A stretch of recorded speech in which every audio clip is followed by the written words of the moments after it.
आज का वचन। पहला पाठ ईसायाह नबी का ग्रंथ, अध्याय 49 पद संख्या 1 से 6। दूरवर्ती द्वीप मेरी बात सुनो, दूर के राष्ट्रों कान लगाकर सुनो। प्रभु ने मुझे जन्म से पहले ही बुलाया, मैं माता के गर्भ में ही था जब उसने मेरा नाम लिया। उसने मेरी वाणी को अपनी तलवार बना दिया और मुझे अपने हाथ की छाया में छिपा लिया। उसने मुझे एक नुकीला तीर बना दिया और मुझे अपने तरकश में रख लिया। उसने मुझसे कहा, तुम मेरे सेवक हो, मैं तुम में अपनी महिमा प्रकट करूंगा।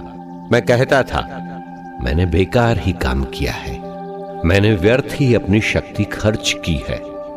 प्रभु ही मेरा न्याय करेगा, मेरा पुरस्कार उसी के हाथों में है।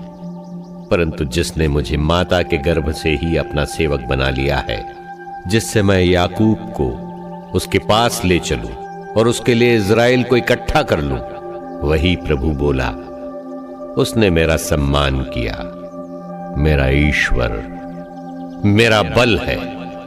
उसने कहा, याकूब के वंशों का उद्धार करने तथा इज़राइल के बचे हुए लोगों को वापस ले आने के लिए ही तुम मेरे सेवक नहीं बने।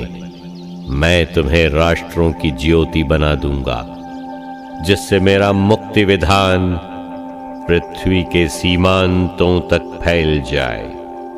दूसरा पाठ प्रेरित चरित, अध्याय 13 पद संख्या 22 से 26। इसके बाद ईश्वर ने दाऊद को उनका राजा बनाया और उनके विषय में यह साक्ष्य दिया, मुझे अपने मन के अनुकूल एक मनुष्य यिशै का पुत्र दाऊद मिल गया है। वो मेरी सभी इच्छाएं पूरी करेगा। ईश्वर ने अपनी प्रतिज्ञा के अनुसार उन्हीं दाऊद के वंश में इज़राइल के लिए एक मुक्तिदाता अर्थात ईसा को उत्पन्न किया है।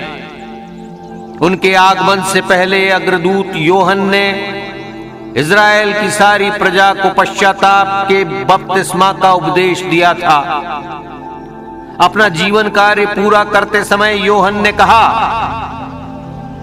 तुम लोग मुझे जो समझते हो मैं वो नहीं हूं, किंतु देखो मेरे बाद वो आने वाले हैं जिनके चरणों के जूते खोलने योग्य भी मैं नहीं हूं।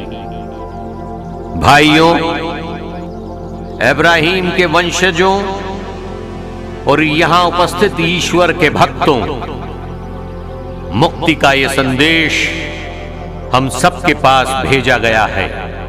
यह प्रभु की वाणी है। सुसमाचार संत लूकस, अध्याय 1 पद संख्या 57 से 66 और 80। एलिजाबेथ के प्रसव का समय पूरा हो गया और उसने एक पुत्र को जन्म दिया। उसके पड़ोसियों और संबंधियों ने सुना कि प्रभु ने उस पर इतनी बड़ी दया की है और उन्होंने उसके साथ आनंद मनाया। 8वें दिन वे बच्चे का खतना करने आए। वे उसका नाम उसके पिता के नाम पर ज़करियस रखना चाहते थे, परंतु उसकी मां ने कहा, जी नहीं, इसका नाम योहन रखा जाएगा। उन्होंने उससे कहा, तुम्हारे कुटुंब में ये नाम तो किसी का भी नहीं है। तब उन्होंने उसके पिता से इशारे से पूछा कि वह उसका नाम क्या रखना चाहता है। उसने पाटी मंगा कर लिखा, इसका नाम योहन है। सब अचंभे में पड़ गए।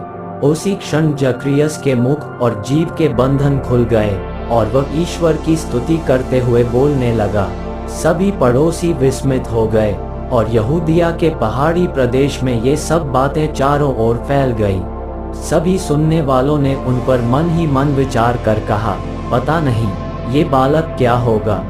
वास्तव में बालक पर प्रभु का अनुग्रह बना रहा।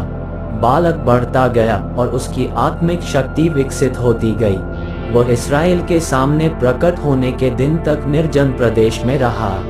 यह प्रभु का पवित्र सुसमाचार है। आमीन। आज का चिंतन, बालक योहन के नामकरण पर उपस्थित सभी लोग आश्चर्यचकित और विस्मित थे कि पता नहीं बड़ा होकर बालक क्या होगा। पर हमें पता है कि संत यूहन्ना प्रेरित और साहसी नबी थे, जिन्होंने कट्टर समाज में पश्चाताप और मन परिवर्तन का संदेश सुनाया था। उनका ये पर्व हमें अपने प्रेरितिक बुलाहट पर मनन चिंतन का आह्वान करता है। वह बुलाहट जहाँ केवल हम प्रेरित या नबी के रूप में प्रचार करने के लिए ही नहीं, बल्कि पश्चाताप और मन परिवर्तन का जीवन जीने के लिए बुलाए जाते हैं। संत अगुस्तीन कहते हैं कि संत यूहन्ना पुराने और नए व्यवस्थान की आधारशिला है, जो दोनों ही व्यवस्थान के बारे बतलाते हैं। हम सभी बपतिस्मा संस्कार के द्वारा इस संसार में ज्योति लाने के लिए बुलाए गए हैं, ताकि हम उन लोगों तक प्रकाश पहुंचा सके जो ईश्वर के वचन के भूखे और प्यासे हैं। नबी यशायाह कहते हैं, तूने मुझे माँ के गर्भ से चुना है। संत अगुस्तीन कहते हैं, जब तक मेरी आत्मा तुझे पाना ले व्याकुल है। इसी व्याकुलता ने इन दोनों नबियों को सुसमाचार का प्रचार के लिए प्रेरित किया था।